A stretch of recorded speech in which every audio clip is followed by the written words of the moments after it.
Newton's first law of motion. तो आज हम देखेंगे न्यूटन का गति का पहला नियम। देखिए, इसे हम इनर्शिया भी बोलते हैं। क्या बोलते हैं? इनर्शिया। न्यूटन के पहले नियम को क्या कहते हैं? इनर्शिया भी कहते हैं। देखिए, ये होता क्या है। इन्होंने कहा था कि अगर कोई ऑब्जेक्ट है, जैसे मान लीजिए मैंने एक बॉल ले ली, ठीक है। इन्होंने कहा अगर हम किसी ऑब्जेक्ट को फोर्स ना दे या एनर्जी ना दे तो क्या होगा?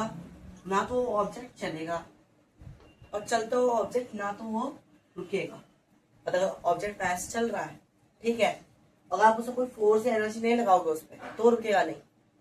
अगर रुका हुआ है, उस पर फोर्स और एनर्जी नहीं लगाओगे तो वो चलेगा नहीं।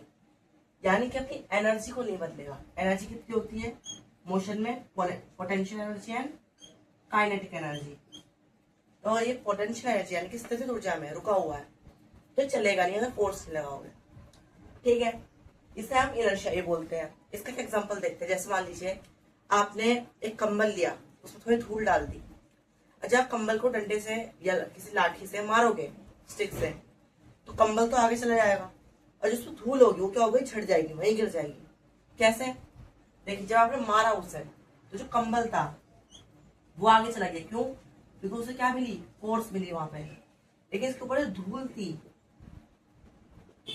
धूल जो थी उसे प्रॉपर सपोर्ट नहीं मिला कंबल से, जिस वजह से उसे जो फोर्स थी वो धूल पे नहीं गई। फोर्स क्या हुई? धूल पे नहीं गई, और धूल क्या हो गई? वहीं गिर गई। क्यों? क्योंकि वो पोटेंशियल एनर्जी में थी, और जो कंबल था वो फोर्स की वजह से काइनेटिक एनर्जी में चला गया था, यानी कि गतिज ऊर्जा चलने लग गया था। तो ये था हमारा फर्स्ट लॉ ऑफ मोशन।